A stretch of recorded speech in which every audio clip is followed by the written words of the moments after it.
Chapter 1, The Certificate. The Hartwell mansion on Beacon Hill had 32 rooms, and Alina had learned every one of them as a child.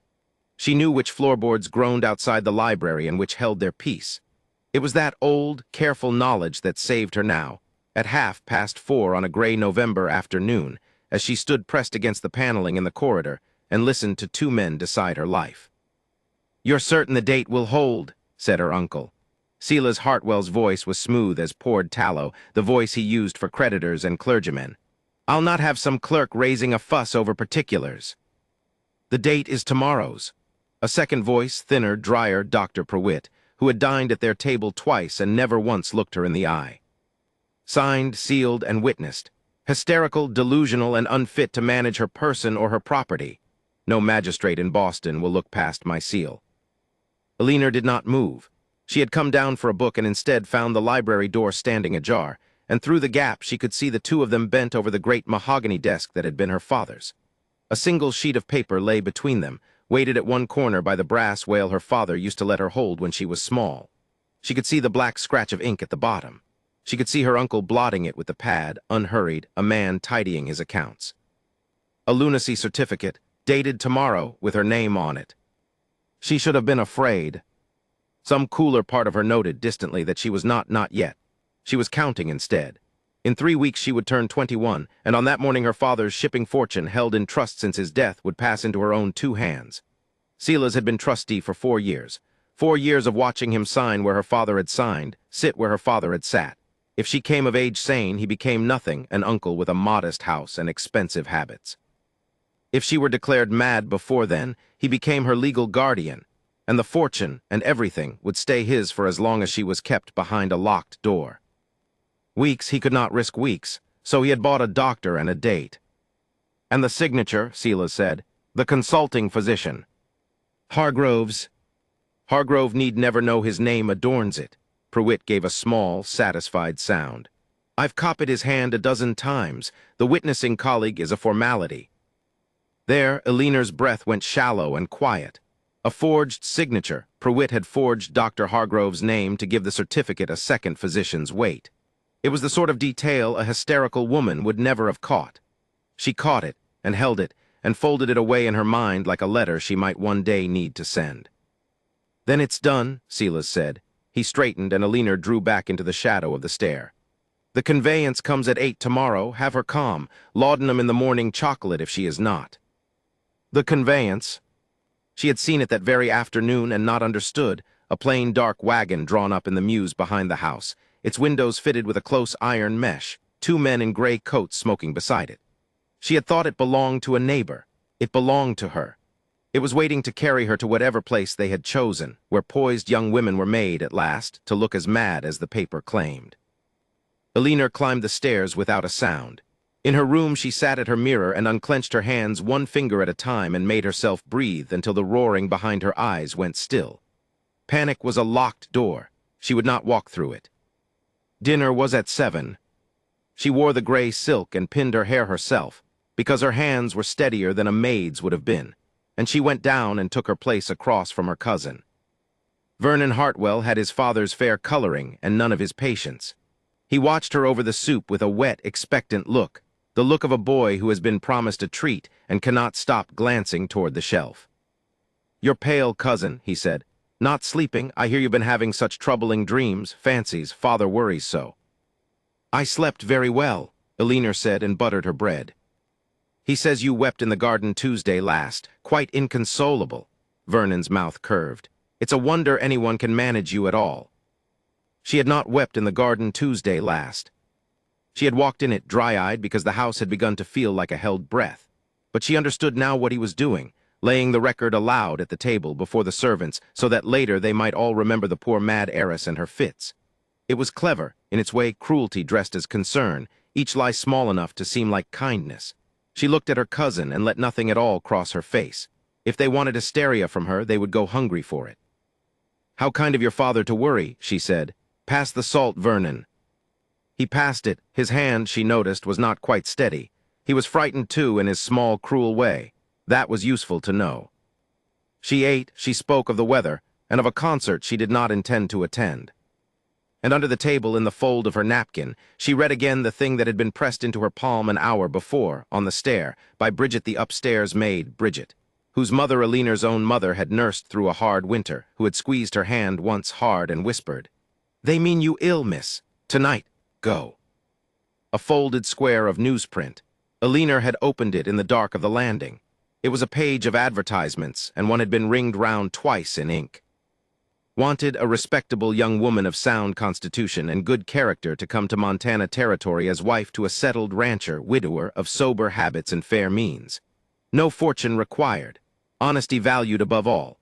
Reply CROURKE, care of the post office, Clearwater.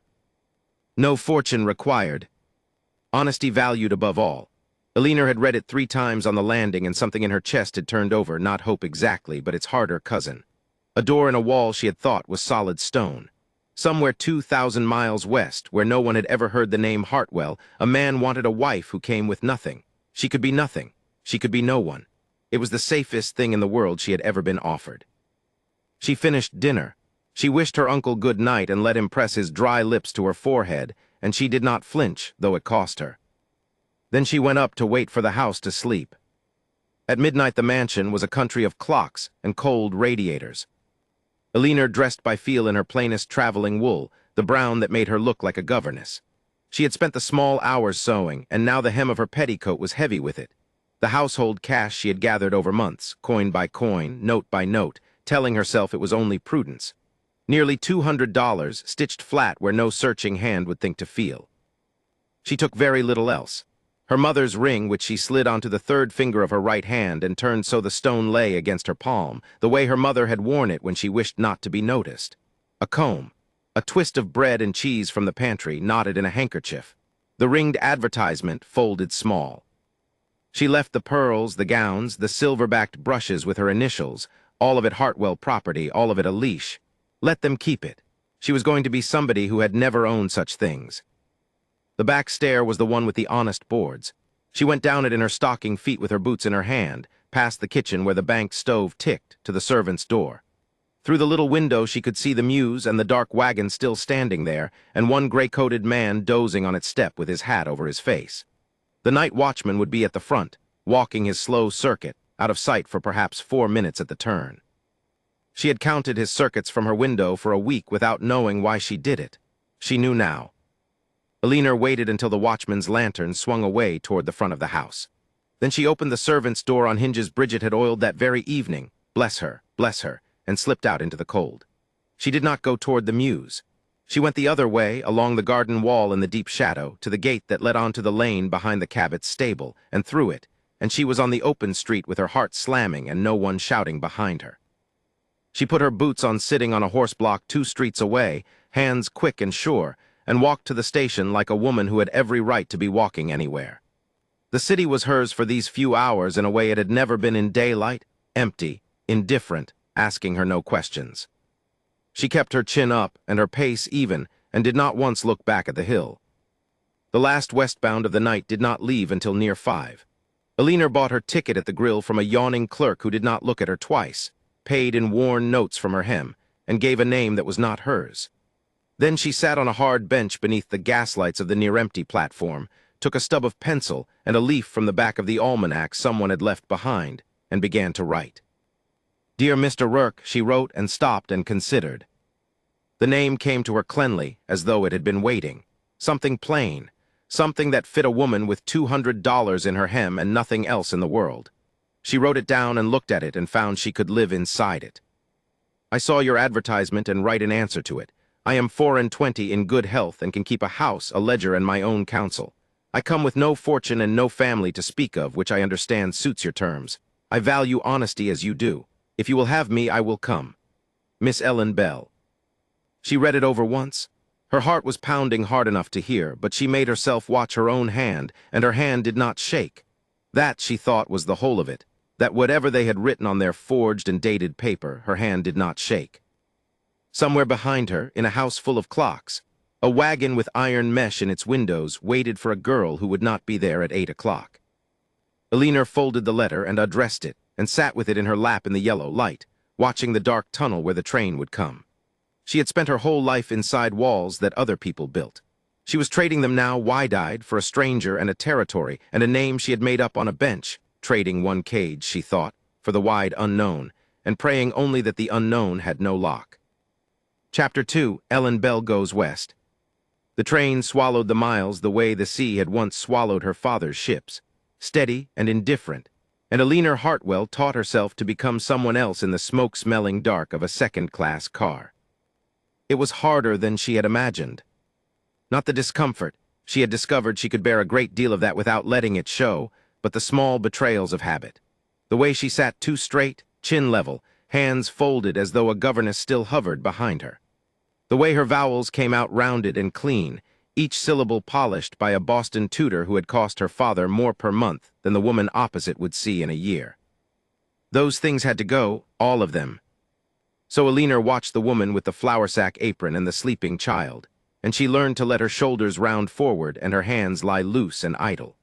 She practiced a name, Ellen Bell, plain as bread, until the two soft syllables felt less like a costume and more like a door she could shut behind her. Ellen Bell had no fortune. Ellen Bell had never overheard, through a cracked library door, her uncle's voice saying hysterical and unfit, and the wagon comes at 10.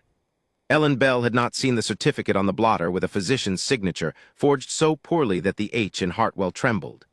Ellen Bell was going west to marry a stranger because she had nothing, and that made her safe, because a woman with nothing is a woman no one comes hunting for.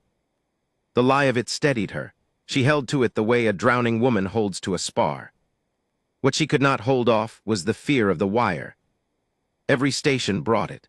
The train would sigh to a halt, and there always ran the thin black lines overhead, humming with words faster than any horse could carry them.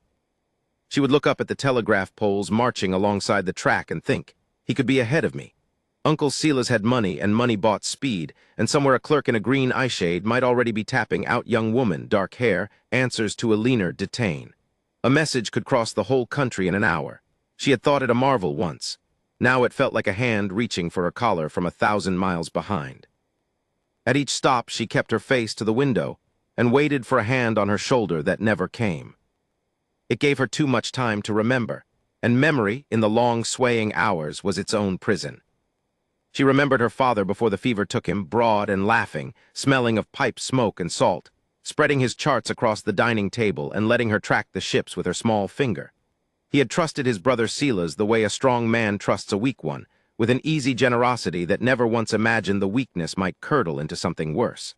Look after Alina, he had said near the end, his hand gone to bone in hers. She's clever than the both of us, Silas. Don't let anyone tell her different. And Silas had smiled and promised, and Alina had believed him, because she had been 19 and grieving, and had not yet learned that a promise is only worth the man who makes it. The walls had closed slowly. That was the cruelty of it. There had been no single door slammed, only 100 small ones easing shut. First the accounts she was no longer permitted to see. Then the callers turned away at the step, friends of her father's, sent off with murmured excuses. Then the doctor's visits she had not requested, Dr. Prewitt with his soft, cold hands, asking the same questions in the same low voice. Do you sleep, Miss Hartwell? Do your thoughts race? Do you weep without cause? Writing down her every ordinary answer as though it were evidence. She had thought him a fool. She understood now he had been building something, brick by patient brick, and that she had handed him the mortar. By the time she overheard the truth, the house that had been her home had become a thing waiting to eat her. She pressed her forehead to the cool glass and let the country blur past, brown, then gold, then a green so wide it had no walls at all, and made herself a promise of her own, plainer than any her uncle had broken. Not again. Whatever waited in Montana, she would meet it standing up. The coach from the railhead was worse than the train, all jolt and grind over ruts baked hard as iron, and by the last miles Alina had stopped pretending to be a lady enduring it and simply endured. When the driver called out Clearwater and hauled the team to a walk, she leaned to the window and got her first true look at the place that was to be, one way or another, her whole world. It was nothing. That was her first thought, and she was ashamed of it at once.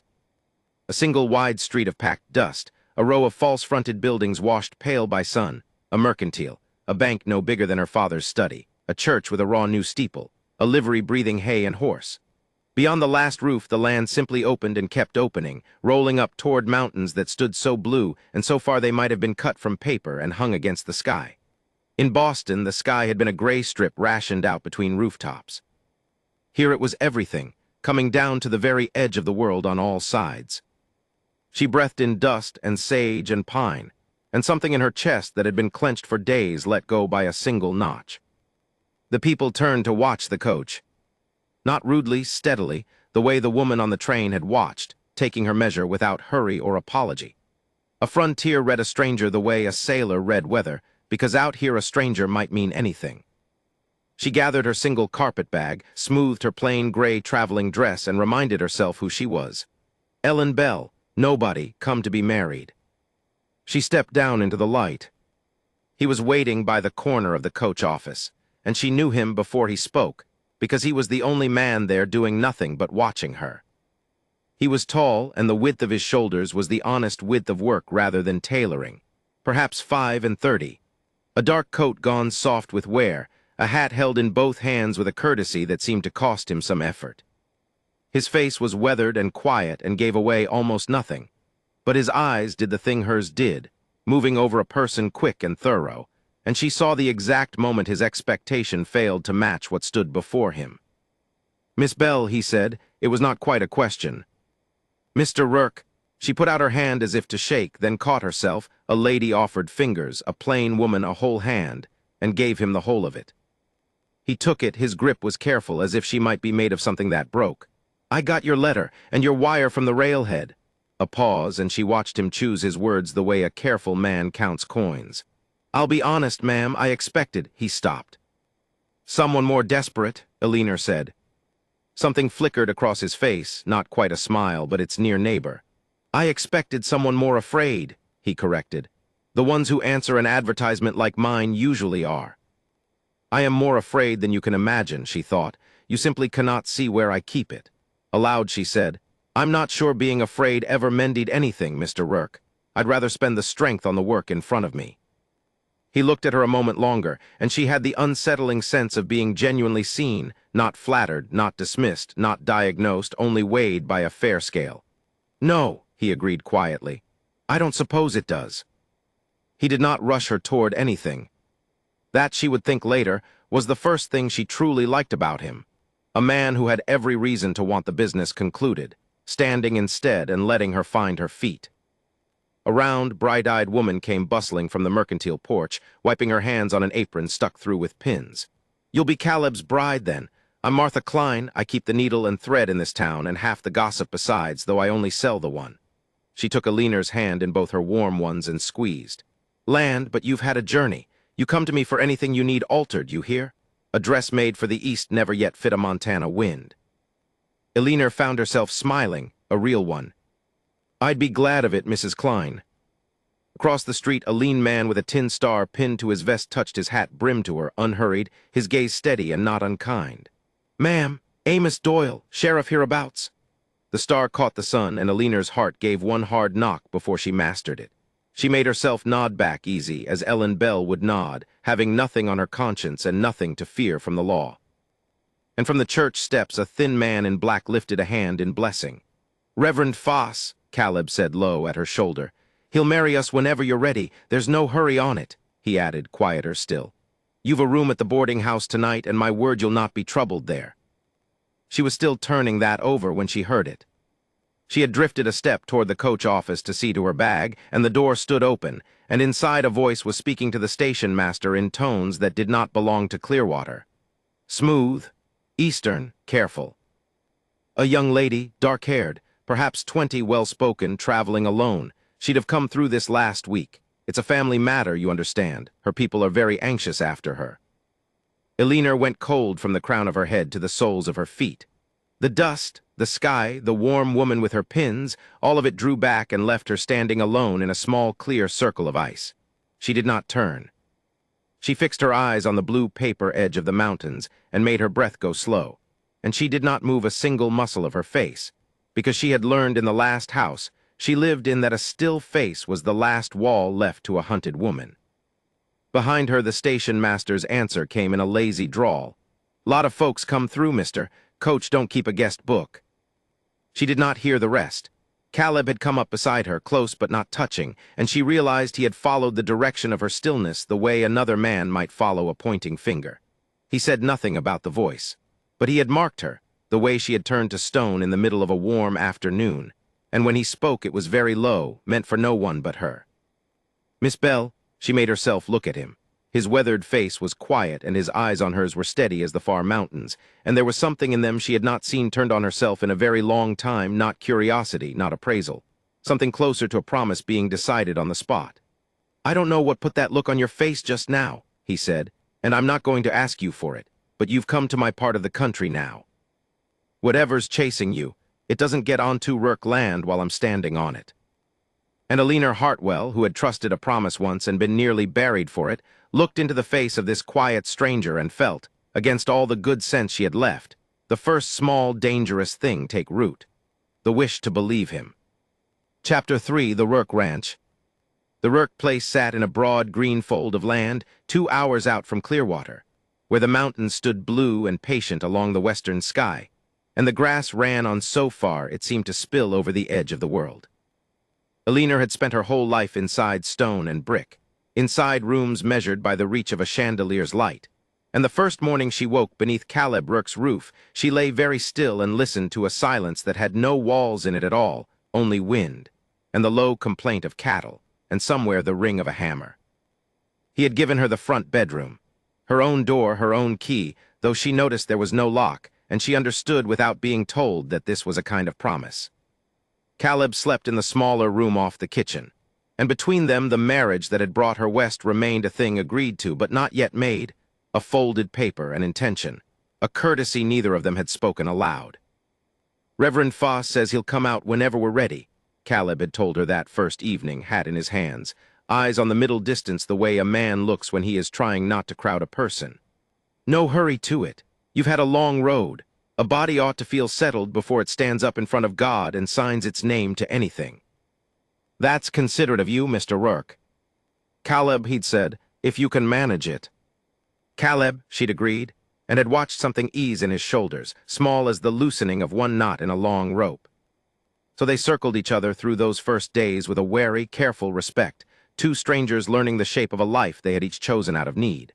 She learned that he rose before light and drank his coffee scalding and black. He learned that she did not weep, did not swoon, did not ask for anything, and that her silences were not sulks but a kind of watching, a woman taking the measure of everything, filing it away.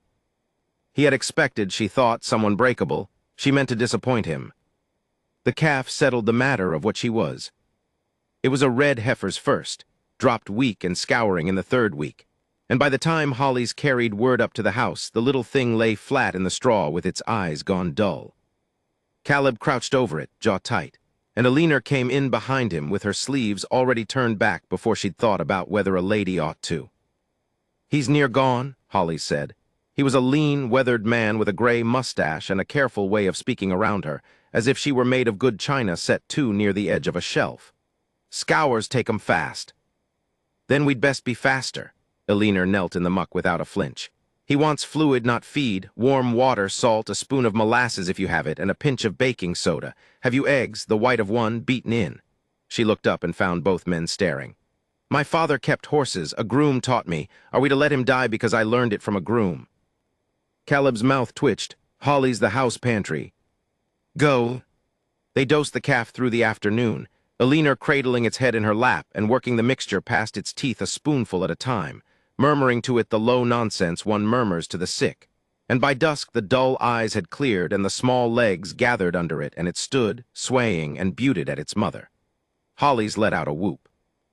Alina sat back on her heels, filthy to the elbows, and laughed, really laughed, for the first time since Boston, and did not notice how Caleb watched her, or the strange, soft trouble that had come into his face. "You'll ruin that dress," was all he said. "It's a plain dress. It was made to be ruined." She wiped her hands on it, still smiling. "There, now it's honest." The ledgers settled the rest. She found them by accident, stacked on the desk in the front room under a saddlebag and a broken bridle, the accounts of a man who ran cattle far better than he kept books. Idle one rainy evening, she opened the topmost out of nothing but old habit, the habit of a girl who had sat at her father's elbow while he explained bills of lading and freight tonnage, and why a ledger kept true, was the nearest thing to a conscience a business owned. She was still at it when Caleb came in stamping rain from his boots. "That's not for you to trouble with," he said, not unkindly. "You've paid for 400 pounds of winter feed in March," Alina answered without looking up, "and again the same in April and again in May. The same weight, the same price to the pound, 3 months running. Cattle eat less as the grass comes in, Caleb, not the same, and a supplier's prices move, if only a little. These don't. Someone is copying the last figure onto the new page and pocketing the difference." The room went quiet but for the rain. Caleb crossed slowly and looked over her shoulder at the neat columns her finger followed. "Who buys the feed?" she asked. "Dawes, one of the seasonal men. He runs the wagon into town for supply." His voice had gone flat and cold. "Been running it 3 months." "Then I'd count what's in the barn against what these say you've bought." She closed the book gently.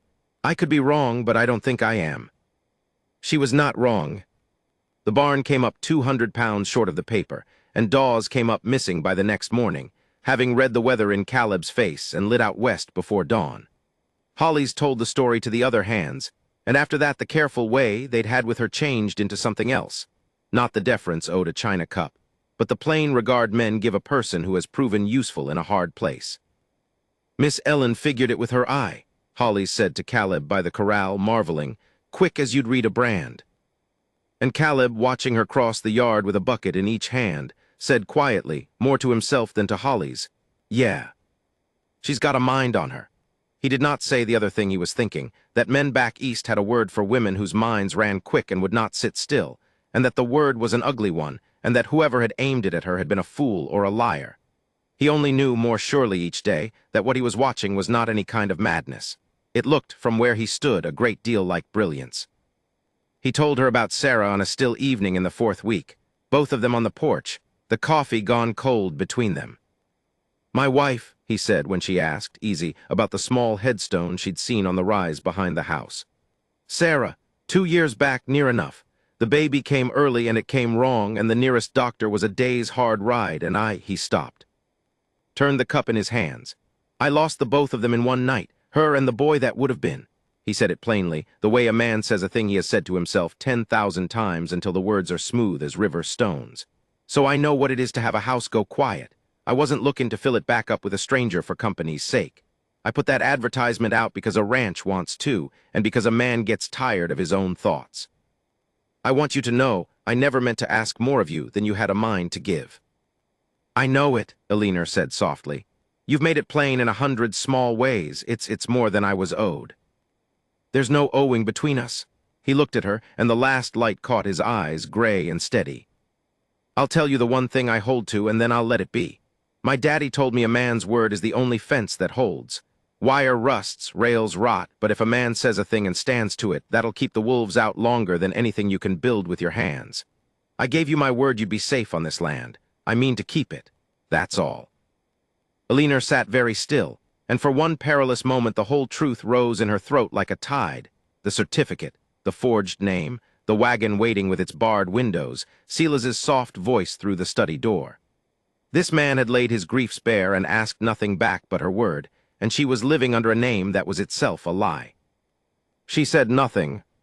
She had learned in Boston what it cost to trust the wrong man, and she was not yet brave enough to gamble that Caleb Rourke was the right one. Not yet. The letter came the next week. Martha Klein brought it out with a bolt of calico she'd promised, and mentioned it the way one mentions weather, standing in the doorway with her kind, broad face crinkled in mild puzzlement. "There's a letter came to the post for you, Ellen, only it's got the queerest thing on it, addressed to a Miss Alina Hartwell. Wilcox at the post didn't know what to make of it, and I said, well, I'll ask, though I can't think," she laughed. "Some mix-up down the line, I expect. Shall I have him send it back?" The floor seemed to tilt. Alina kept her hands loose in her lap, kept her voice level, kept, above all, her face, the same discipline that had carried her through a dinner with her uncle the night she fled. "Return it, yes," she said. "I've no notion who that is, some poor soul's mail gone astray." She smiled, and it did not shake. "Thank you, Martha, that's a lovely calico." But when the wagon had rattled off toward town, she stood a long while at the window with her arms wrapped around herself, cold to the bone in the warm afternoon. They were closing in. A letter meant a name traced to a town, and a name traced to a town meant men were not far behind it. She had perhaps bought weeks. She did not think she had bought months. That night she stood in the dark hall outside Caleb's door with the truth pressing at her teeth. Tell him, she thought, tell him before it's told for you. Her hand rose to knock and fell. The old fear had claws in her still. The door opened anyway. Caleb stood in his shirt sleeves, a lamp low behind him, and if he was surprised to find her there, he did not show it. "You're up late," he said. "I couldn't sleep. There's Caleb, there's something I ought to say to you about who I—" "No," he said it gently, and it stopped her cold. He seemed to search for the words, a man unused to speaking much and choosing each one. "Whatever you're carrying, Ellen, I don't need your past. I've got no use for it. A person's history is their own to keep or spend as they like." His eyes held hers, steady as the mountains behind him. "All I ever needed was your word, and you've never once broke it to me. That's enough. That's plenty." He said good night and closed the door soft between them. Elinor stood alone in the dark hall, her heart pounding, and thought, God help her. She almost believed it, that she might, after everything, be free. Chapter 4, What the Ledger Showed. The drive to the high pasture began before the light did. Elinor stood in the yard while the sky was still the color of a bruise, watching Caleb Rourke check the cinch on the sorrel he'd saddled for her. He worked without hurry, running a thumb along the leather the way another man might reassure a nervous animal, and when he finished he stepped back and looked at her instead of the horse. "You could stay," he said. "Hollies and I can move them alone. It'll be cold and it'll be long, and there's weather coming down off the divide I don't like the smell of. You'd leave the ledgers with me for 4 days and expect me to sit still?" She swung up into the saddle before he could offer a hand, and settled her skirts over the split riding leathers Martha Klein had sewn for her the week before. "I've read every account you keep, Mr. Rourke. I know exactly how much these cattle are worth. I intend to see them safely to grass." Something moved at the corner of his mouth that was almost a smile. "Mr. Rourke," he repeated, 2 weeks under my roof and you still won't call me Caleb. When I've earned the right to be casual with a man, I will be. You doctored my calf and caught Dade skimming the feed money. Seems to me you've earned most anything you'd care to take." She had no answer for that, or none she trusted her voice to carry, so she gathered the reins and turned the sorrel toward the gate. Behind her she heard him give a low order to Hollies, and then the whole slow river of the herd began to move, bawling and shifting under a sky that was only now beginning to pale at its eastern edge. They climbed all that morning. The land folded upward in long green shoulders, and the cattle strung out ahead of them, and Elinor learned the particular exhausting rhythm of it, the flanking, the turning back of strays, the endless small corrections that kept 400 beasts pointed the same direction. By noon her thighs ached and her hands had blistered inside her gloves. She said nothing of either. She had spent her whole life learning to keep a still face over things that hurt, and it seemed the skill was good for something out here after all. It was strange, she thought, how the same silences served her so differently now. In Boston, she had held her tongue to survive a house that had turned against her, swallowing every remark of Vernon's, every measuring look of her uncle's, so they would find no crack to widen. Here she held her tongue and men called it grit. The same girl, the same stillness. Only the country had changed, and with it, somehow, everything she was permitted to be. She caught Caleb watching her rope a stray back into the line, and she did not look away, and neither did he. Caleb rode up beside her in the early afternoon, easy in the saddle, and passed her a strip of dried meat without comment. They ate as they rode. "You don't complain," he said finally.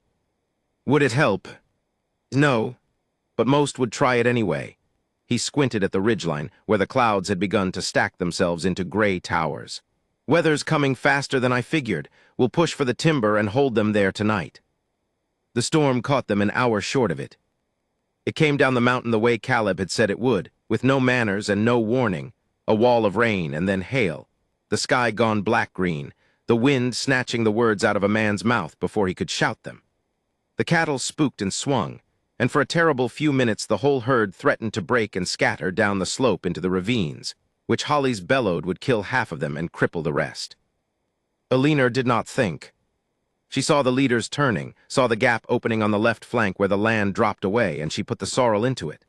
She rode into the teeth of the wind and hazed the front-runner's back, waving her arm, shouting words she didn't know she knew, and the cattle balked and milled and slowly bent back toward the trees.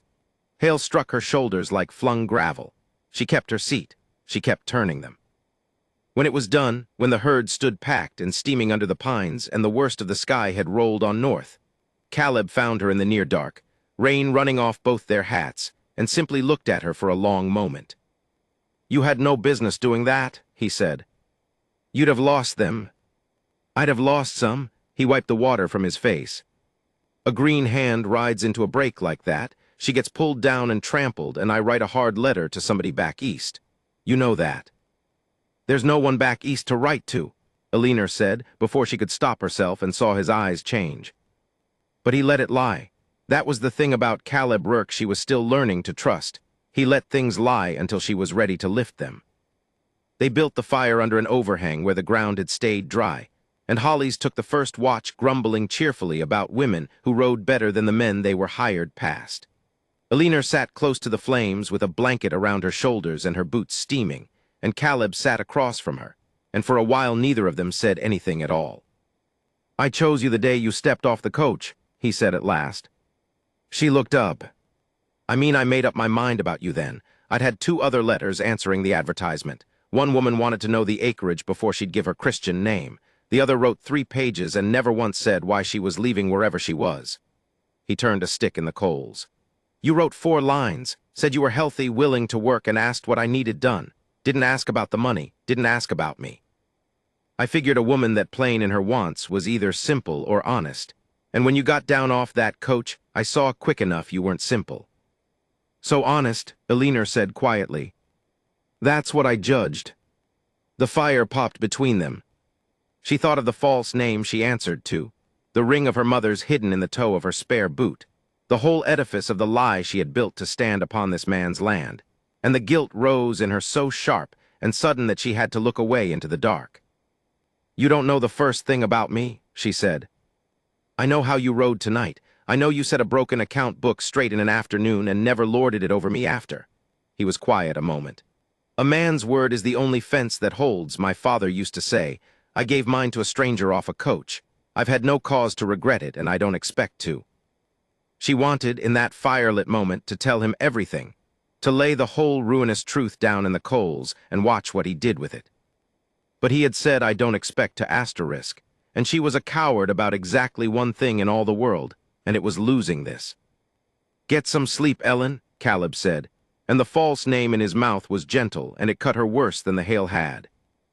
They came down out of the high country 3 days later, tired and sunburnt and easy with one another in a way they hadn't been before, and rode straight into the middle of Clearwater's autumn social. The whole town had turned out to the churchyard. There were trestled tables under the cottonwoods and a fiddle going and the smell of roasting meat, and Martha Klein swooped down on Alina the moment she dismounted, exclaiming over her chapped hands and hauling her off to be admired and fed. Reverend Foss shook Caleb's hand, and then, to Alina's surprise, shook hers, saying he'd heard she turned a stampede in a hailstorm and that the Lord plainly had use for a level head. Sheriff Amos Doyle tipped his hat to her from beside the lemonade and studied her with his slow, fair eyes, and whatever he saw seemed to satisfy him, because he gave her a single approving nod and went back to his cup. "They like you," Martha whispered, pressing a plate into her hands. "Do you know how rare that is? Half this town's still deciding about me, and I've been here 6 years. She squeezed Alina's arm, warm and certain. "You belong, that's all. Some folks just do." "You belong." Alina held the words like something breakable.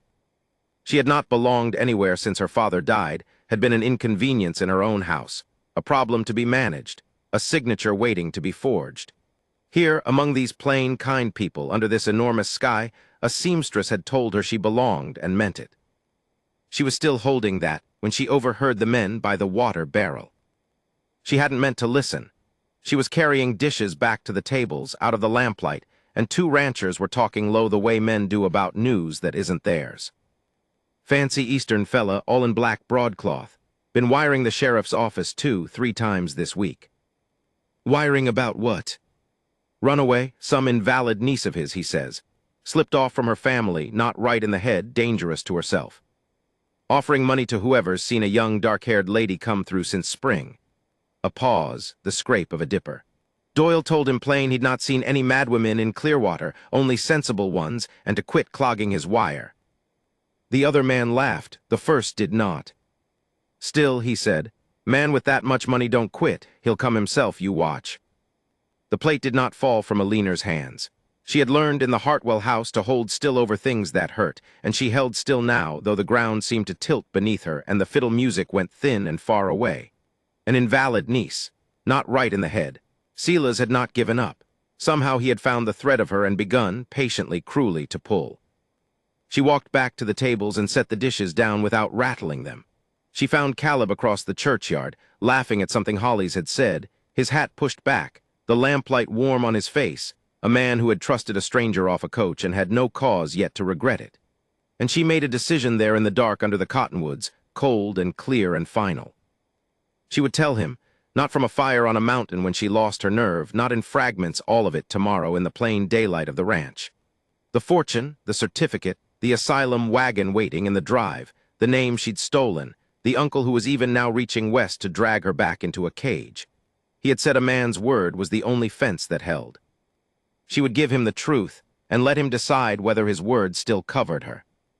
Tomorrow, she promised herself, first thing. She could not have known that the westbound train was already climbing toward Clearwater in the dark, or that it carried Vernon and Dr. Prewitt and folded in a leather case the certificate that called her mad. That, while she resolved at last to speak, the men who had lied about her were already close enough to arrive first. Chapter 5, The Whispered Truth. The morning of her wedding, Alina Hartwell rose before the sun and stood at the window of the little room that had been hers since she stepped off the coach, watching the sky bleed slow gold over the far ridgeline. She had meant to tell him yesterday. She had rehearsed the words on the ride back from the high pasture, arranged them like place settings, and then Caleb had looked at her across the fire with that quiet steadiness of his, and the words had gone to ash in her mouth. Today, she promised herself. After, she would speak the whole of it today, whatever it cost her.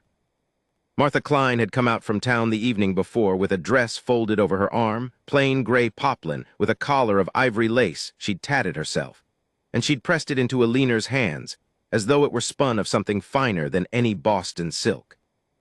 "It isn't much," Martha had said. "It's the kindest thing anyone has given me in a very long time," Alina had answered, and meant it more than Martha could know. Now she dressed in the gray poplin and pinned her mother's ring on a ribbon beneath her bodice, close against her heart where no eye would find it, and she went down the stairs to be married. Reverend Foss met them at the little whitewashed church at the edge of Clearwater, and there was no crowd, only Martha and Sheriff Amos Doyle standing witness, and Hollis turning his hat brim round and round in his weathered hands near the door. The morning light came through the plain glass and lay in long bars across the floorboards. It smelled of beeswax and cut hay and the cold, clean air off the mountains.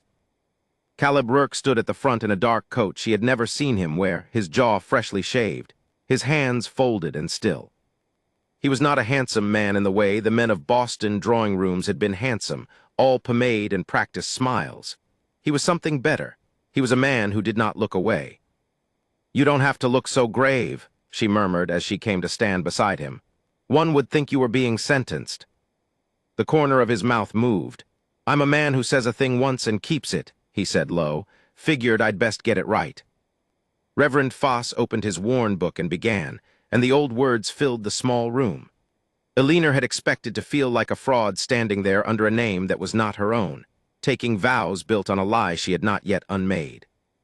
Instead, when Caleb turned to face her and took her cold hand in his warm, rough one, she felt something in her chest come loose that had been clenched tight since the night she climbed out a Boston window into the dark.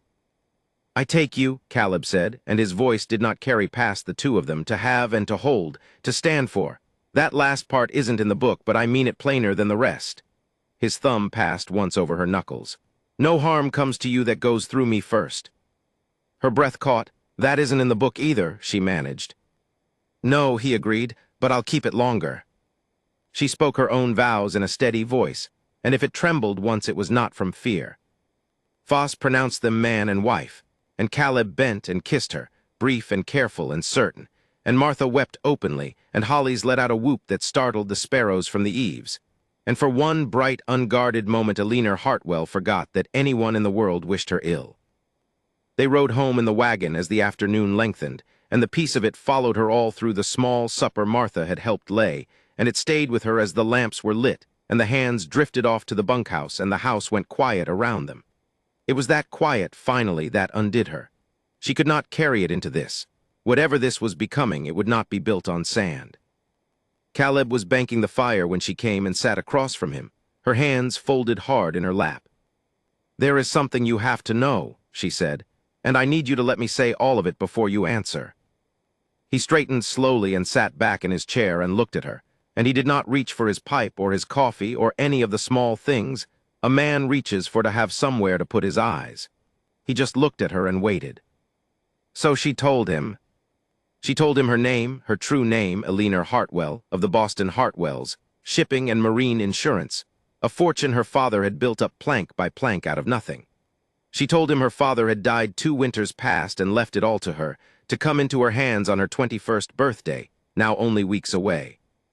She told him about Uncle Silas, her father's brother, who had smiled at every dinner and helped himself to the running of the estate while she was still in mourning, and about Vernon, her cousin, who had needled and watched and waited.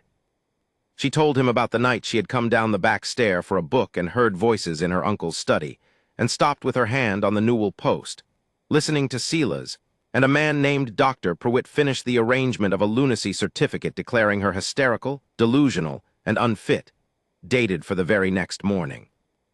Her voice did not break, but it went flat and careful, the way a voice goes when the one speaking knows that breaking is a thing they cannot afford. "There was a wagon in the carriage house," she said. "The kind they use for the asylum, padded inside. I saw it when I went to be sure I hadn't imagined the rest. And I saw the certificate on his blotter, and I saw that the doctor's signature had been traced. The ink sat wrong, doubled, the way a copied hand does.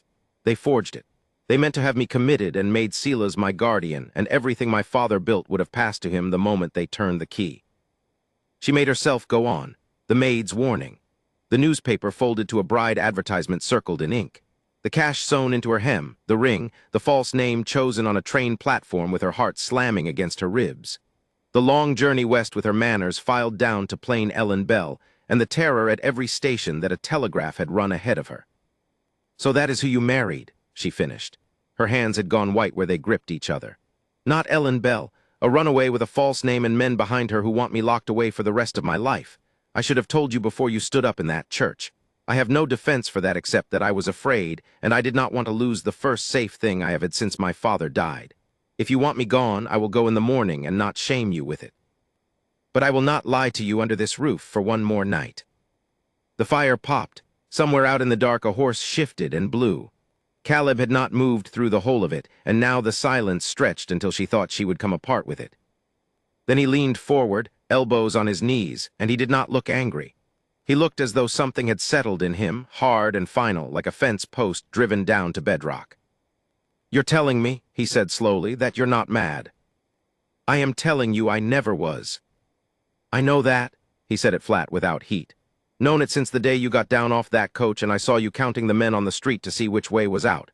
A broke-down woman doesn't do that. A frightened one who's still thinking, she does." He shook his head once. "I don't need convincing you're sane, Alina. I've watched you doctor a calf and catch a man thieving my feed and set my books to rights inside a week. If that's madness, half of Boston ought to be committed and the sane half sent to run cattle."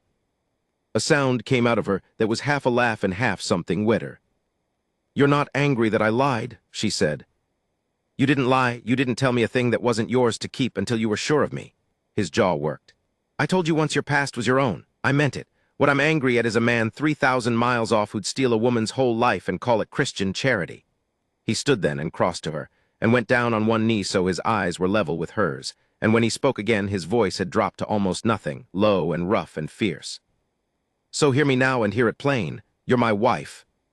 This is your land as much as mine, and there's not a man living who takes you off it while I draw breath. Not your uncle, not his tame doctor, not a whole train of hired law. They'll have to come through me, and I've buried better men than that." His hand came up and closed warm around hers. "No, Kate, not ever again. That's my word, and you know by now what my word is worth." The last of it broke something open in her. She had not wept in front of anyone since the funeral. She had not dared, had schooled herself against it the way a soldier schools himself against flinching.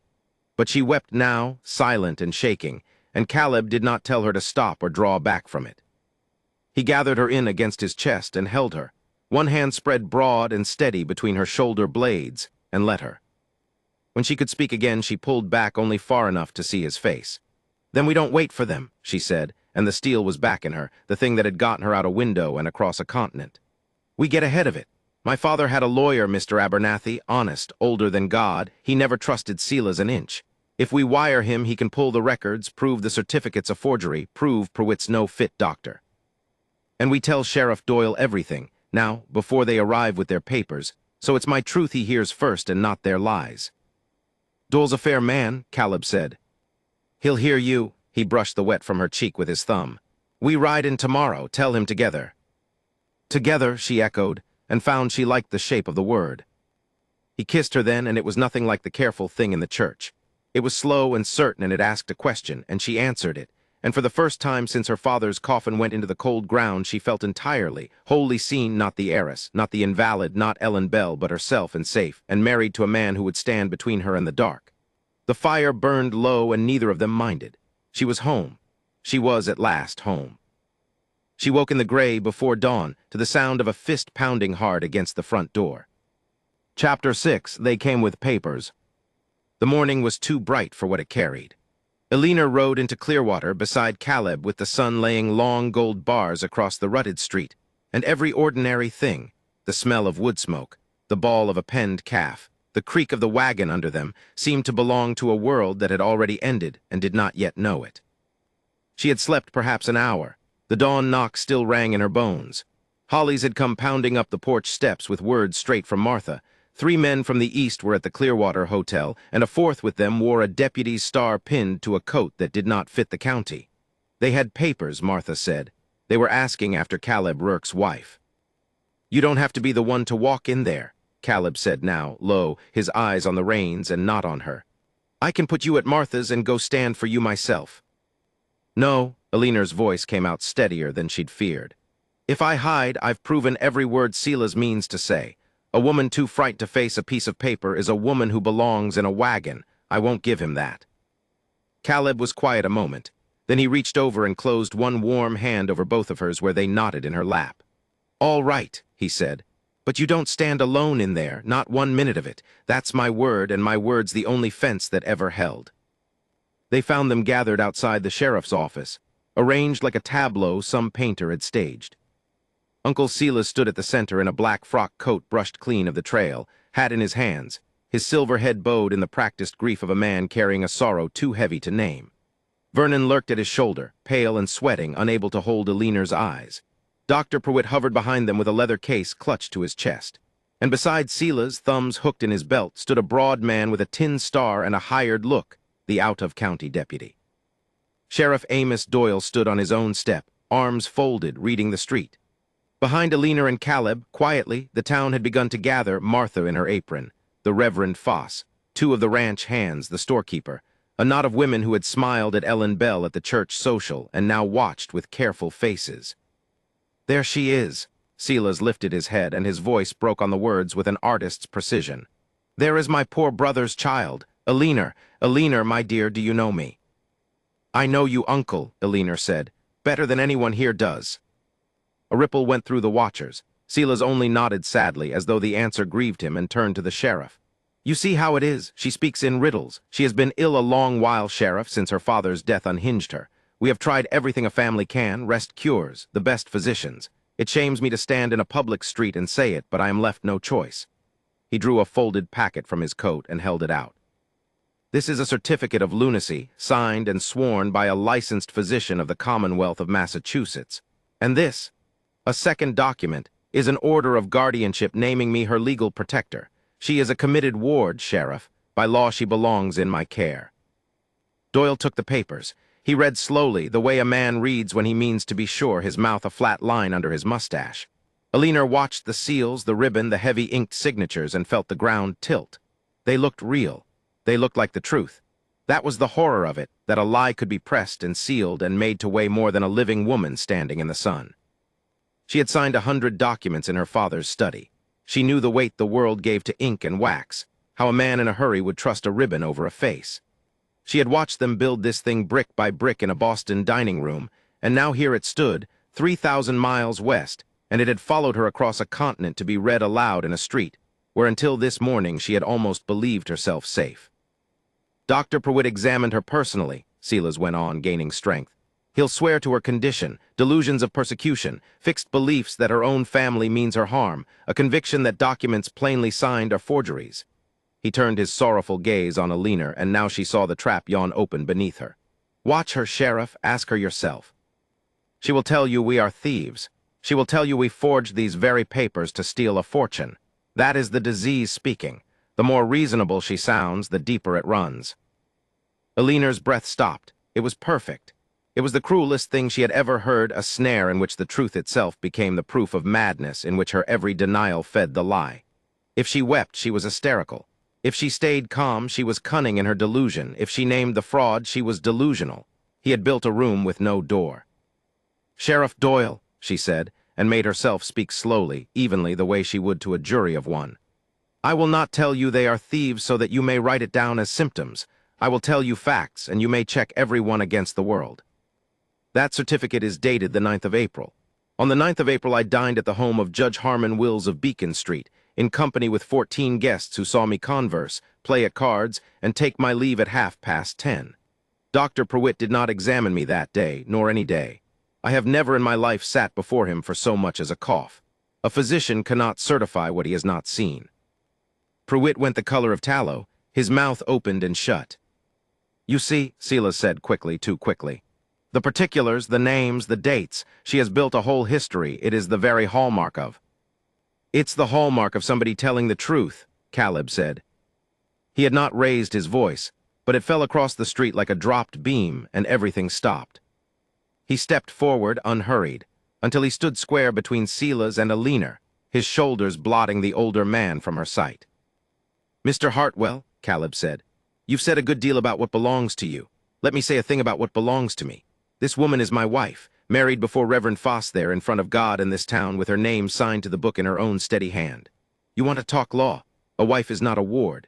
You come to my country and stand in my street and try to haul off my wife in a wagon, papers or no papers, and you'll find the law in Montana takes some interest in that.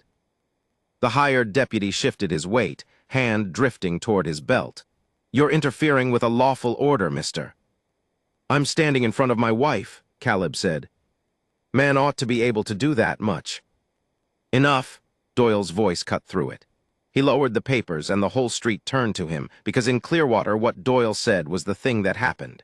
He looked older than he had a minute ago, and unhappy, and Alina understood before he spoke that the news would not be good, because a fair man boxed by his duty wears exactly that face.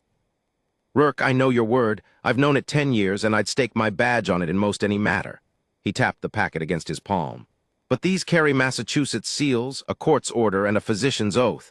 I can't set them aside because I like the woman they name, and I do like her. He glanced at Alina, and there was apology in it. And I can't hand her over on a stranger's say-so either, star or no star, not out of his county with no ties to mine. He turned a flat, cold look on the hired deputy that made the man's hand fall from his belt. Nobody's putting anybody on any train today. Sheriff, Silas began, the order is plain. The order is out of state, Doyle said, and I've got no way this morning to know a true seal from a good forgery and a lady standing here swearing to alibis with judges' names on them. That's a question for a court, not a street. He drew a breath. So here's how it lays. There's a circuit judge rides through inside 3 days. Until he's read every word of this and heard from Boston besides, Mrs. Rourke stays here in town, under my watch, not in any cell and not in anybody's custody but the law's own. Not yours, Hartwell, not his. He nodded at the deputy. She boards with the widow Cade under lock I hold the key to, and she goes nowhere near a depot. 3 days. Then the judge decides, and I'll abide by what he says, and so will every one of you. It landed on Alina like cold water, not the drowning she'd braced for, but cold all the same. 3 days a prisoner. 3 days on display while Silas whispered poison through the town, and at the end, a judge who would read those flawless, lying seals. Yet she did not let her face fall. She would not. She lifted her chin and said, "Thank you, Sheriff." 3 days is more justice than I was offered in Boston. I'll take it, and gladly, and I'll be here when your judge comes, because I have nothing to run from and everything to prove." Silas smiled then. It was small and quickly folded away into grief again, but she caught it, the private, satisfied smile of a man who believed 3 days was all the rope he needed. He inclined his head to Doyle. "Of course, we are grateful for the court's protection. We want only what is lawful." He turned that wet, patient gaze back on Alina. "Rest, my dear, it will all be settled soon." "Yes," Alina said, holding his eyes until his own slid away. "It will." Caleb's hand found the small of her back, steady as a wall. Under the noise of the dispersing crowd, he bent close, his voice a rough thread meant for her alone. 3 days, he murmured. "That's not a sentence, Alina, that's a start. They gave us a clock. I aim to make it run our way. You hold your head just like you're holding it now, and I'll tear that paper to pieces before their judge ever reads it. My word." Across the street, Vernon was watching them, and when Alina looked at him, he flinched and stared at his boots, and something in the set of his shoulders, guilt or fear or both, told her that the room with no door might have a crack in it after all. Doyle stepped down to take her arm, gentle, formal, the law made flesh. "Ma'am." "This way, if you please." She went with her head up, past the whispering town, past her uncle's bowed and grieving performance, and she did not once look back to see whether he was still smiling. She already knew he was. She meant to see him do it for the last time. Chapter 7, 3 days. Sheriff Doyle had given the ruling in the plain, level voice of a man who took no pleasure in it, and by nightfall the whole of Clearwater knew the shape of the thing.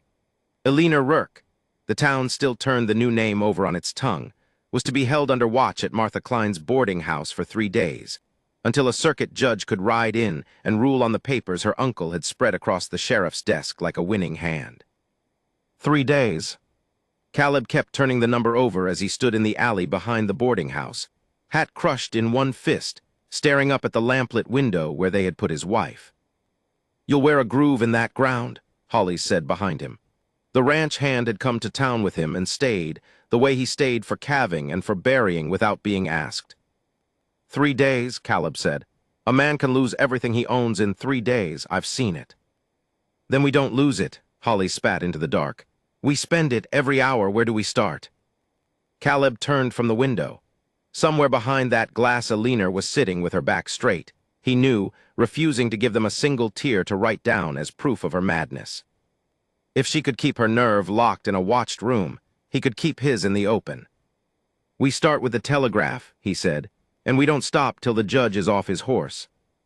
The telegraph office opened at first light, and Caleb was on the step before the operator had his coffee poured. Alina had given him a name the night before, whispered fast through the crack of the boarding house door while the deputy's back was turned. Josiah Crane, a Boston lawyer who had served her father for 30 years and had never once bowed to Silas. Caleb sent the wire in the plainest words he could afford. "Wife held ON forged lunacy order stop SILAS HARTWELL claims guardianship stop need proof of fraud soonest stop reply Clearwater, Montana." He read it back twice, paid for every word without flinching at the cost, and made the operator promise to run any answer to him wherever he stood in town. "That's a lot of miles for a wire to cross," the operator said, not unkindly. "Boston's the far side of the world." "Then it best get walking," Caleb said, and went to find Martha. Martha Klein was already at war in her own quiet way. She had spent the night making up the watched room with her softest quilts and hardest opinions, and she met Caleb at her kitchen door with flour to her elbows and fury in her eyes. "I fed that girl 3 months of Sundays," she said, "and I never once saw a lunatic. I saw a woman who could balance my accounts faster than I could read them and set a bone straighter than Doc Warren on his best day. If she's mad, then I'm the Queen of England." She wiped her hands. "Tell me what you need, Caleb Rourke, and don't you dare tell me to sit still." "I need to know about the doctor," Caleb said. "Pruitt, the one who signed. Rich men buy paper, but they don't always buy careful. A man who will sell his name for money has sold it before somewhere and left a stain on it. If there's a crack in him, it's in his past. Find where he practiced and find who ran him out." Martha's eyes narrowed with the particular gleam of a woman who corresponded with 3 sisters and a cousin in every territory between Montana and the sea. "I know women in 6 towns who know things," she said. "Give me the day." They gave her the day, and it was Alina who found the first crack from inside her cage. She had been sitting by the window with her mother's ring turned to the palm of her hand, working the problem the way her father had taught her to work a ledger, not with feeling, but with columns. When had the certificate been dated? She had read it upside down across Doyle's desk, the way she had read the forged signature in Boston, and the date had lodged in her like a splinter. The 14th of April. She rose so quickly the deputy at the door startled. "I need paper," she said, "and I need you to fetch Martha Klein." The deputy, a soft-jawed young man from 2 counties over named Tuttle, who plainly wished himself anywhere else, hesitated. "Ma'am, I'm to keep you." "You're to keep me from running," Alina said gently, as if explaining sums to a child. "I'm not running. I'm asking for a seamstress and a sheet of paper. If those things frighten your masters, you might ask yourself why." That last landed. She saw it land, a flicker of unease in the boy's face, the first faint crack in the wall Silas had bought. He fetched the paper. He fetched Martha. And to Martha, low and fast, Alina said, "The 14th of April. Dr. Pruitt swears he examined me and found me raving on the 14th of April in Boston." She pressed the seamstress's hand. "Martha, on the 14th of April I was in Clearwater. I had already been here 2 full weeks. I helped you cut the bolts for the Henderson wedding. There were 11 women in your shop." Martha went very still. "Lord above," she breathed. "The Henderson dresses, I've the order book. I've the date wrote in my own hand, and 11 women who'll swear to your face across a Bible." "He signed a paper," Alina said, and for the first time in 3 days something fierce and bright came up in her voice. "Swearing he stood in a room with me 1,000 miles from where I was. He never examined me at all. He couldn't have. It isn't a lie about my mind. It's a lie about a place, and a place can be proved." Silas Hartwell did not like the smell of the town by the 2nd afternoon. He had come expecting a frightened frontier that would hand over a runaway and thank him for the trouble. Instead, he found a sheriff who looked at his papers too long, and a rancher who would not break, and a seamstress who had stopped selling him the time of day. So he did what he had always done. He reached for his purse. Caleb was standing at the corner of the Mercantile when he saw Silas draw Doyle aside beneath the awning, saw the older man's gloved hand move toward his coat, saw the fat leather fold of it catch the light. Caleb went cold and still. He did not hear the words. He did not need them. He watched Sheriff Amos Doyle look down at the offered money, and then look up at Silas Hartwell with an expression Caleb would carry warmly for the rest of his life. "Mr. Hartwell," Doyle said, loud enough now for the street to hear, loud enough on purpose, "I have been sheriff of this county 11 years on $40 a month, and I have never yet been able to afford my honesty, so I've had to keep it. Put that away before I decide it's evidence." Silas put it away, but his mouth had gone thin and white, and Caleb read the change in him, the shift from a man who thought he was buying a transaction to a man who saw he was in a fight. That was when Silas got careless. That was when he leaned on Vernon. They found Vernon Hartwell that night the way you find a leak, by following the sour smell of it. Hollis heard it first at the far dark end of the hotel porch, a young man's voice, thick and self-pitying, arguing with the shadows over a bottle. Caleb came up the steps quiet and stood in the dark where the lamplight didn't reach. Vernon was slumped against the rail, tie loosed, talking at Dr. Pruitt, who stood over him wire-tense and wanting to be gone. "You keep your nerve," Pruitt was hissing. "You keep your nerve or we all hang together, you understand me? Your father." "My father," Vernon said, and laughed the ugly laugh of a weak man drunk enough to be honest. "My father never cared if she was mad or not once. You think this was ever about her mind. It was never about her mind. It's about the money. Her father's money sitting there and her turning 21 and Papa watching it slip. Mad." He tipped the bottle. "She's the sanest one in the whole rotten family. That's the trouble with her." Caleb did not move. Beside him in the dark, Hollis had gone rigid, and Caleb put out one slow hand and pressed it flat against the man's chest. "Wait, hold, let him finish." "You're drunk," Pruitt snapped. "I'm honest," Vernon said, "for once." "Doesn't that beat all?" Pruitt cursed and left him there. And when the doctor's steps had faded, Caleb stepped out of the shadow into the lamplight, and Vernon Hartwell looked up into the face of the man whose wife he had helped try to bury alive, and went the color of ash. "You," Vernon said. "Me," Caleb agreed, quiet. "And 2 men behind me who heard every word you just said. You might want to remember that when the judge comes." By the 3rd dawn they had it laid out like cartridges in a row. Caleb spread it for Doyle on the sheriff's own desk. Martha's order book, the date in her hand, 11 names. A statement, signed by Hollies and the mercantile keeper, of every word Vernon had spilled on the hotel porch. And come in overnight on the singing wire. The answer from Boston, Josiah Crane's reply, short and lethal. PREWITT license REVOKED, Ohio, 1879, fraud stop, no standing to certify stop affidavit and records following BY fastest post stop, hold fast. Revoked, Doyle said, reading it twice, the way Caleb had read his wire twice. The man who signed her mad wasn't even a doctor in the eyes of the law. He set it down. And the date puts her in Martha's shop with 11 witnesses while he swears he had her in Boston. He looked up. Caleb, that's not a case for the judge to weigh. That's a case for the judge to hang somebody with. Then we've done it, Caleb said, and felt the 3 days come off him all at once, like a man setting down a beast he'd carried up a mountain. We've done half of it, Doyle said. The judge is still a day out. Paper's paper till a judge says otherwise, and until he does, my hands are half tied by the very order that's a lie. And a cornered man is a dangerous man, and I don't like the look I saw on Hartwell's face yesterday. He knows the ground's gone soft under him. He knows that when that judge rides in, it's not her freedom hanging in the balance anymore, it's his neck. A man like that, the sheriff stopped. Outside, down the length of the Waking Street, a horse was being brought up hard behind the hotel. And another, and Caleb saw through the window the tracker Silas had hired moving fast and low toward the boarding house where Alina was held. And he understood, cold to the bone, that Silas had done the arithmetic too. The enemy was not going to wait for the judge. Caleb was already through the door and running. Chapter 8, The Dark Moment. The lie came riding in the shape of a boy. He could not have been more than 14, lathered horse and eyes wide, pounding on the door of the Clearwater boarding house near midnight with a story he'd been paid to tell and half believed. Fences down on the Rourke land, he gasped when Caleb came to the door in his shirt sleeves. Cattle scattered across the north road and into the coulee.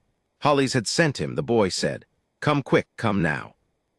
Caleb Rourke stood a moment in the lamplight, and something in him went still and wary, the way a man goes still when the wind changes. He did not trust a knock in the dark. Who told you to say Hollies sent you? The boy blinked. He did, down at the livery. But Hollies was not at the livery. Hollies was 2 doors down, asleep in a rented room because they had agreed none of them would leave Alina unwatched while the enemy sat in the hotel with their papers and their patients. Caleb knew this, and yet the picture the boy painted was a true fear. Cut fences meant lost cattle meant a season's ruin, and a man's whole life could bleed out through a gap in the wire before morning. They had counted on that fear. They had measured him for it. He almost stayed. That was the thing he would carry after, how close he came to seeing it whole. But the boy said the north pasture was afire from a knocked lantern, and a fire could jump the grass to the house. And Caleb's mind filled with the one nightmare that had never left him since he'd buried his first wife and their child in the same cold ground. Everything he loved burning while he stood elsewhere and did nothing. Wake Hollies, he told the boy, already reaching for his coat. Tell him to bring 2 men and follow, and you stay in this house till I'm gone here. He should have woken Hollies himself. He should have looked in on Alina's door before he swung up into the saddle. He would tell himself that 100 times before the sun rose. But the smell of smoke was in his imagination now, and he rode out hard into the dark toward his own land, and behind him the lie folded its wings and got to work. They came for Alina 20 minutes later. She was not asleep. She had not truly slept in 3 nights, only lain in the narrow boarding house bed with her boots on and her mother's ring turned to the palm of her hand, listening to the house breathe. So she heard the stair before the latch, the particular groan of the 4th step from the top, which the widow Ada Sparrow who kept the house always warned her boarders about. 2 men, trying to be quiet, failing. Alina was on her feet with the lamp unlit when the door opened without a knock. The tracker came first. She knew him by his shape, the long, lean silhouette that had haunted the edge of town for 2 days, the man her uncle had bought in Boston. Behind him, the out-of-county deputy, the one with the tin star and the loose conscience, holding a coil of rope like he was ashamed of it. Miss Hartwell, the tracker said, low and almost gentle, we're taking a walk to the depot. There is no train tonight, Alina said. Her voice did not shake. She had learned in 3 days of being watched that the calm itself was a weapon, that every time she failed to weep or rave, she robbed them of the picture they needed to sell. There's a train, the tracker said. A special chartered. Your uncle's a thorough man." She screamed then, one clear cry, sharp as a struck bell, aimed at the walls of the sleeping house. The deputy flinched, but the tracker only crossed the room in 2 strides and closed a hand over her mouth, and a cloth came with it, and the room tilted and swam with a chemical sweetness that she fought with everything she had. She bit. She raked. She got a nail across his cheek and felt it tear. But he was strong and practiced and unhurried, and the last thing she heard as the dark came up over her was the deputy saying, miserably, "You said no one would get hurt," and the tracker answering, "No one will if you'd shut your mouth and carry the rope." She woke to cold air, and the jolt of a wagon and her wrists bound before her. Not fully under, the dose had been meant to quiet, not to fell, and Aliner's mind clawed back to itself faster than they expected. She kept her eyes shut and her body slack and let them think her gone while she took inventory the way her father had taught her to take inventory of a ledger. Slowly, item by item, missing nothing. Wrists tied, rope not cruel, the deputy's clumsy knot, she could feel the slack in it. The wagon moving downhill toward the flat where the depot sat. The tracker up front with the reins. The deputy beside her, rigid with the guilt coming off him like heat. And ahead, faint and dreadful, the long, low breathing of a locomotive holding steam. The asylum train. Not a metaphor now, not the wagon she had glimpsed in the Boston stable yard that first terrible night.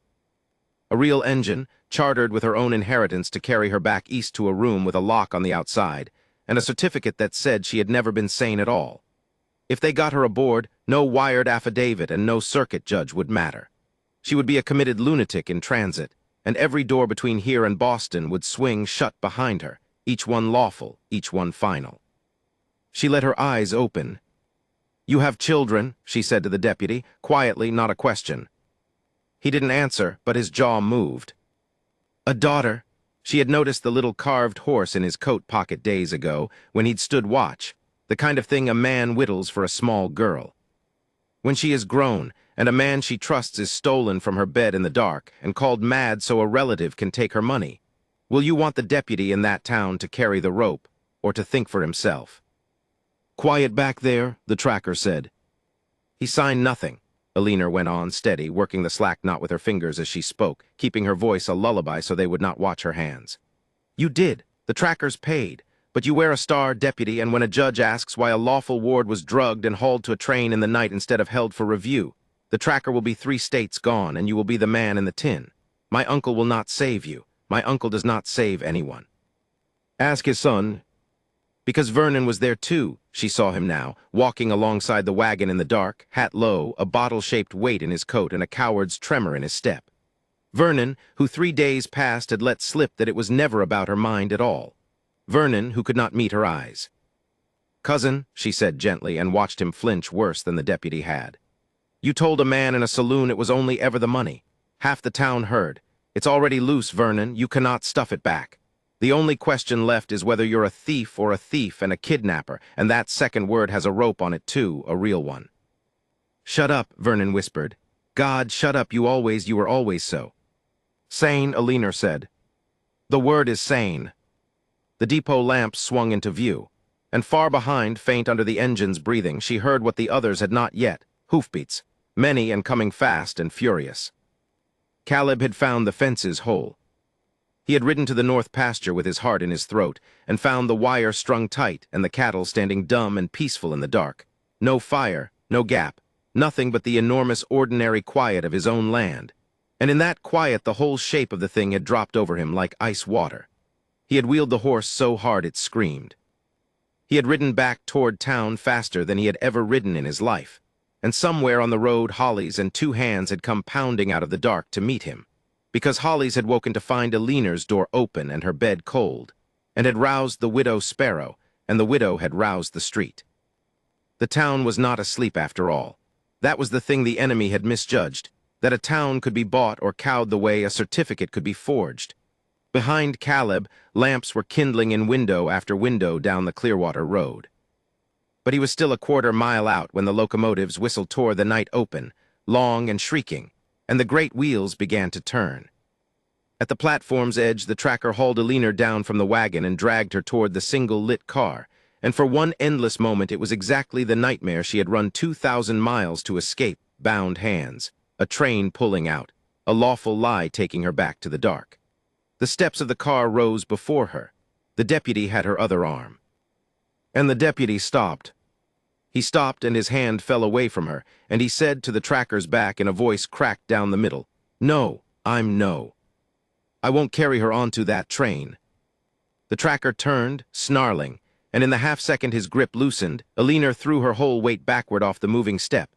The knot she'd worked all this while sliding free of her wrists at last, and fell hard onto the platform boards as the car slid past her, and away, empty of its prisoner, the whistle wailing into the dark over a train that was leaving with no one aboard.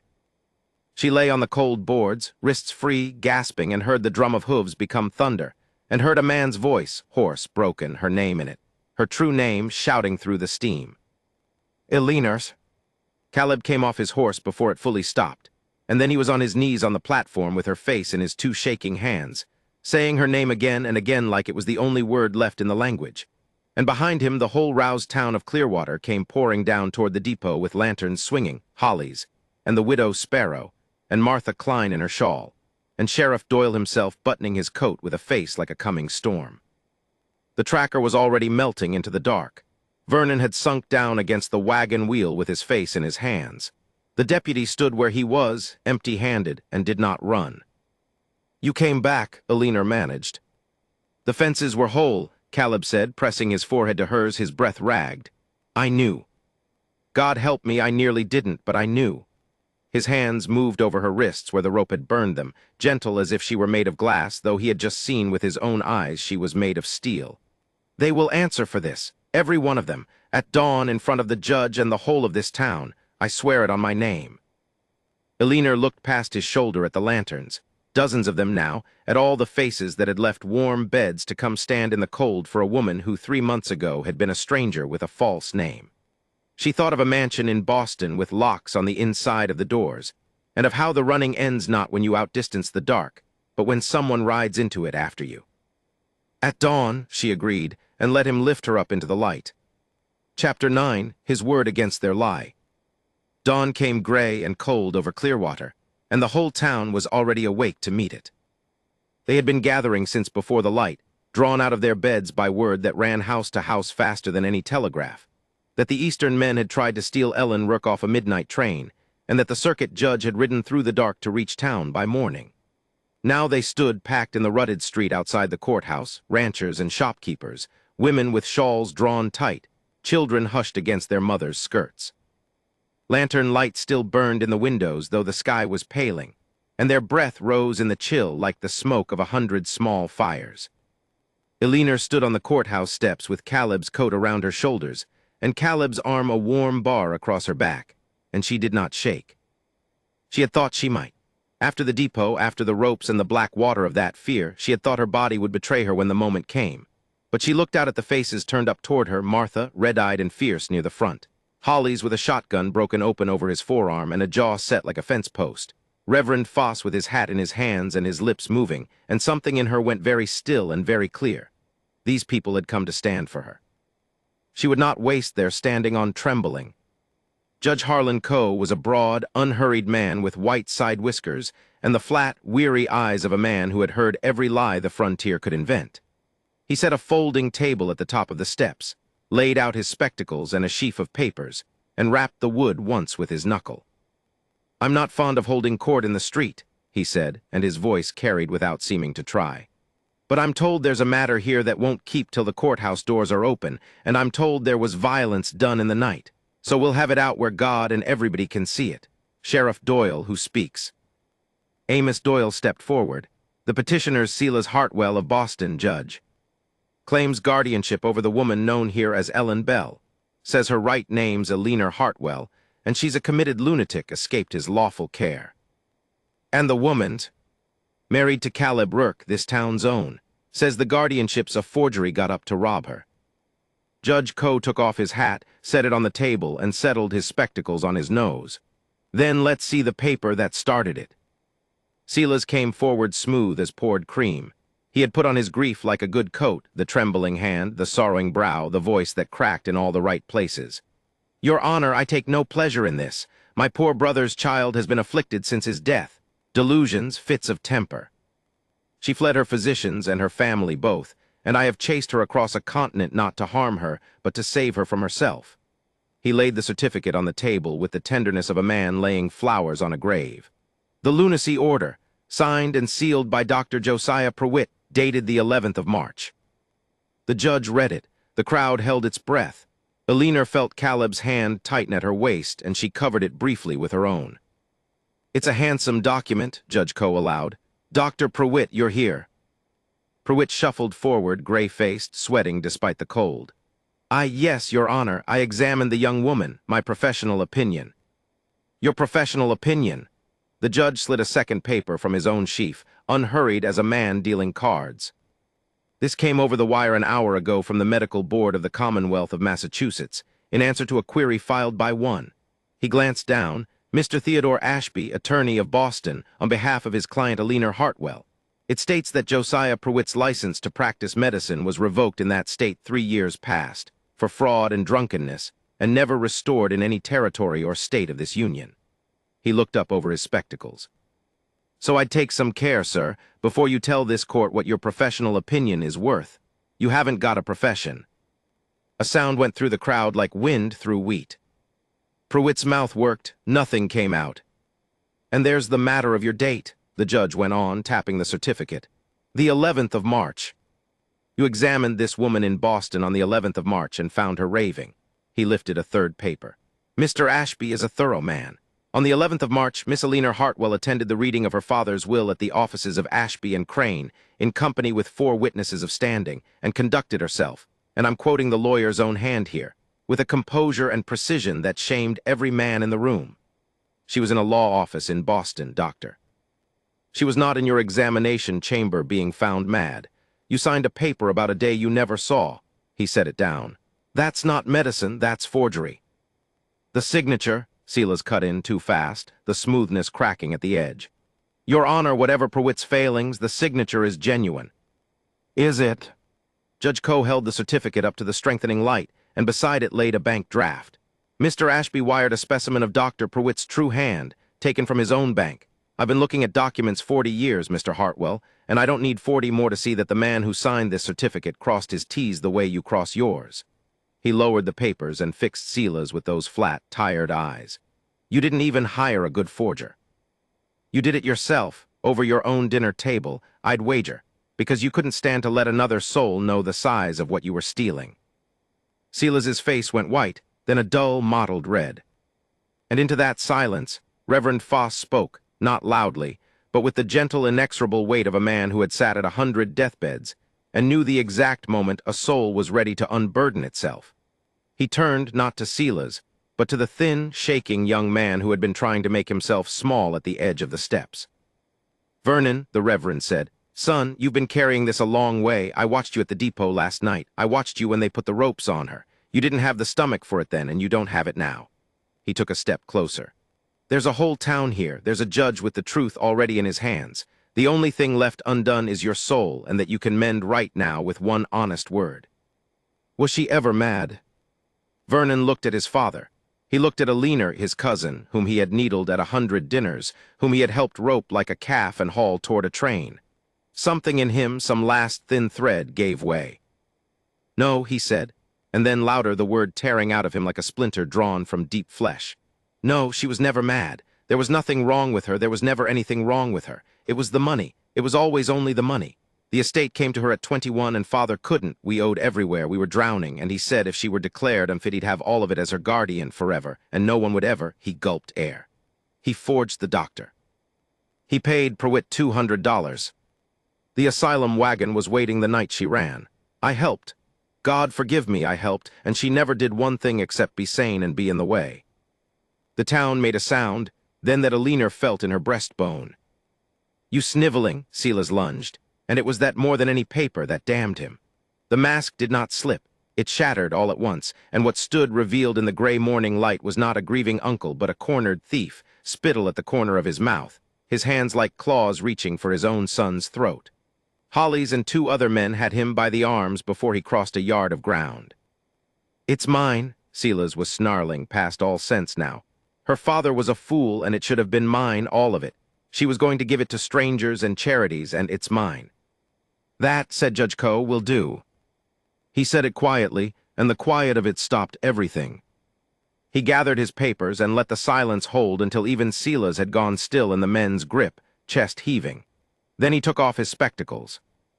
"I've heard enough to fill a term of court," he said, "but I'll not make this town stand in the cold for the rest. Here is my ruling, and it is final pending nothing." He raised his voice so it reached the very back of the crowd, so it reached the ears of the barefoot children and the old men and the God the Reverend kept invoking. The lunacy order dated the 11th of March is a forgery, procured by fraud, signed by a man with no license and no honesty, dated to a day the accused can prove she spent in her lawful senses 2,000 miles from where the paper claims. It is void. It has always been void. It has never bound this woman for one instant of her life. He turned, and for the first time his flat eyes warmed, and he looked directly at Alina. "Mrs. Rourke, this court finds you of sound mind, sound in every faculty and free as any soul on this ground, and freer than the men who came to chain you. There is no cage anywhere in this country with your name on it, and there never was." He set his spectacles back on. "Sheriff Doyle. Take Silas Hartwell, Vernon Hartwell, and Josiah Pruitt into custody, on charges of forgery, fraud, conspiracy, and the attempted abduction of a free woman off American soil last night. They'll go back east to answer for all of it, and I'll write the order myself." The cheer that broke did not sound like a crowd. It sounded like a dam. It rolled up the street and off the false-fronted buildings into the brightening sky, hats sailing, Martha weeping openly, Holly's firing his shotgun once into the air out of pure overflowing feeling.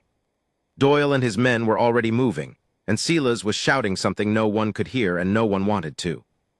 But Alina heard none of it clearly, because Caleb had turned her by the shoulders to face him, and the whole roaring town had narrowed to the small, still space between them. He looked at her a long moment, this quiet man who had believed her when she'd had nothing but her word to offer, and his eyes were wet and he did not care who saw. He drew her in, one hand cradling the back of her head the way a man holds something he has nearly lost, and he bent so his mouth was at her ear, and the claim he had made in the dark of their wedding night he made again now, fierce and low and only for her. "You're mine," he whispered. "My wife, my equal, no walls, no wagons, no cages, not ever again, not while there's breath in me, and there'll be breath in me a long, long time." His arm tightened. "You hear me? You're home, Alina Hartwell. Say it. Let me hear your right name in the open air where it belongs." And she lifted her face from his shoulder to the paling gold of the Montana morning, to the town that had risen in the cold to fight for a stranger, to the sky that had no ceiling in it, and she said it, clear, unshaking, her own at last. "Alina Hartwell Rourke." She said it, and it was not a confession, and it was not a fear. It was a homecoming. Chapter 10, No Walls, Only Sky.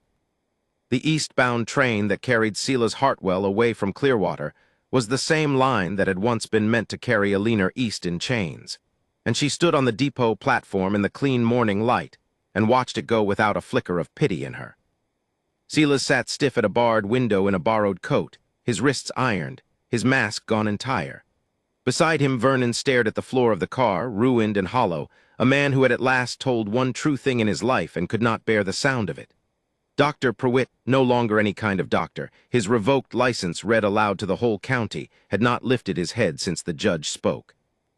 A federal marshal rode with them, bound for Boston and the courts that would try them for forgery, for fraud, for the attempted false imprisonment of a sane and free woman. "They'll ride ahead," Sheriff Doyle said, standing at her shoulder with his thumbs in his belt. "Depositions, the affidavit from your father's old lawyer, the certificate with its impossible date. Won't be a jury in Massachusetts can look at it and call it anything but what it was." He glanced sideways at her. "You don't have to watch, you know. Nobody'd blame you for turning your back on that car." "I know," Alina said. "That's exactly why I can watch it." She let the wind off the planes pull at the loose dark hair at her temple. "For a long time I dreamed of that man's face, Sheriff. I'd like to replace it. I'd like the last time I ever see Silas Hartwell to be the sight of him getting smaller." Doyle almost smiled. The whistle keened, and the car slid away down the shining rail, and Silas grew smaller and smaller, and then he was only smoke on the horizon, and then he was nothing at all. The inheritance came back to her the slow, honest way it had been stolen, by paper, by wire, by the patient work of the Boston lawyer who had known her father and had wept, The telegraph clerk confided, when word reached him that the Hartwell girl was alive and cleared and married in Montana. Bank drafts followed the vindication west. For the first time since her father died, Eleanor Hartwell held the whole of her own fortune in her own 2 hands, and no man on earth stood as guardian over a nickel of it. She sat with Caleb at the kitchen table the night the first draft arrived, the lamp between them, and turned the paper over and over. "It's a great deal of money," Caleb said carefully. He had not touched it. He sat with his hands flat on the wood as though to prove they had no designs. "More than this ranch will ever be worth. I want to say a thing plain, and I want you to hear it plain. I didn't stand between you and them for that. I'd have done it if you'd stepped off that coach with nothing but the dress you stood in." "I know that," she said, and she knew it the way she knew the sun would clear the eastern ridge, a thing past all doubting. "You believed me when I had no money and a false name and a story that sounded like madness. That's why I trust you with it now." She slid the draft across the table until it lay under his still hands. "So we decide together, partners. That was the bargain, wasn't it? Your word and mine."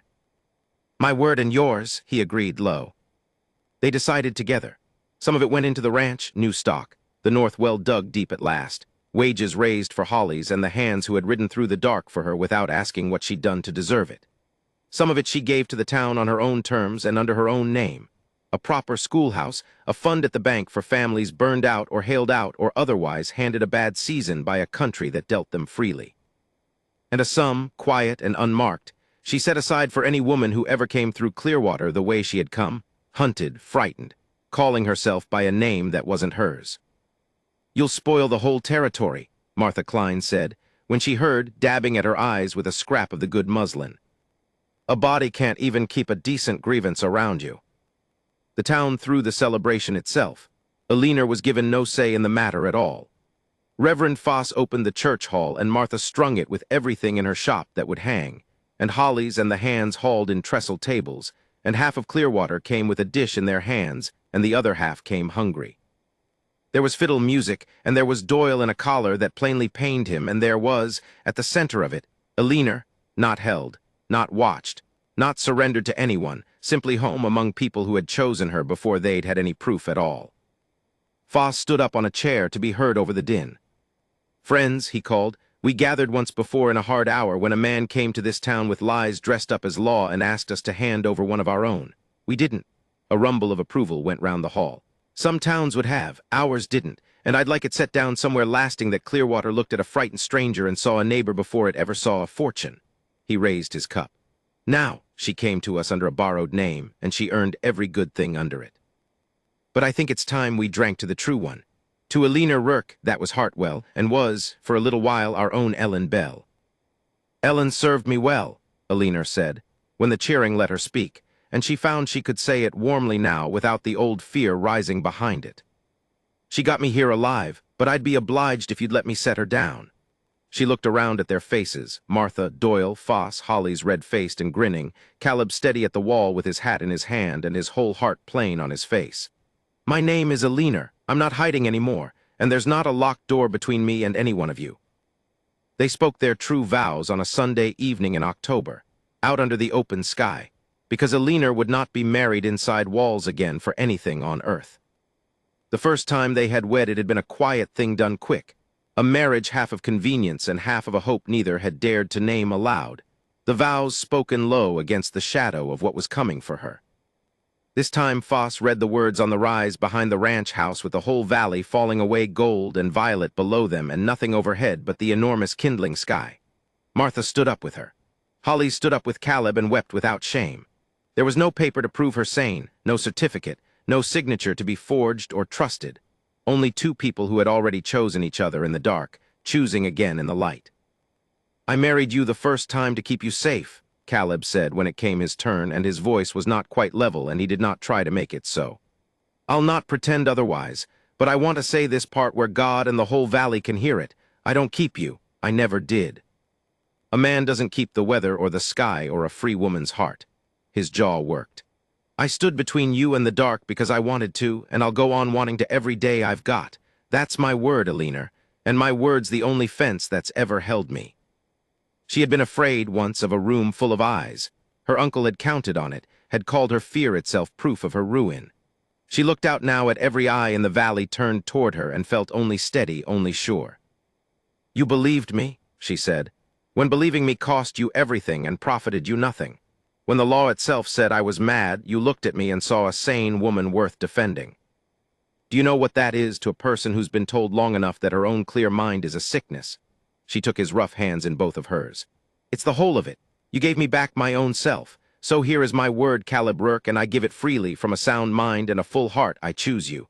Not because I'm cornered, not because I'm running, because there is no life I'd rather stand in than this one at your side on this land under this sky. You're mine. And I am my own and yours besides. That's my claim, and it holds." Foz had to clear his throat twice before he could finish.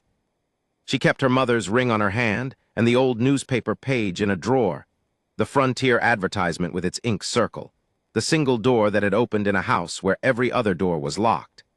She kept it the way a freed prisoner keeps the key that no longer fits any lock over them, to remember the shape of the cage and be certain always of the difference. For there had been a cage. She let herself remember it now that she was safe.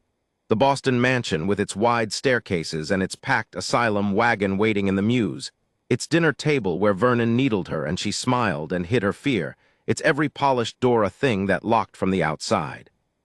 She had fled that house in the dark with cash sewn in her hem, and a false name on her tongue, and no notion whether she was trading one cage for another. She had not been.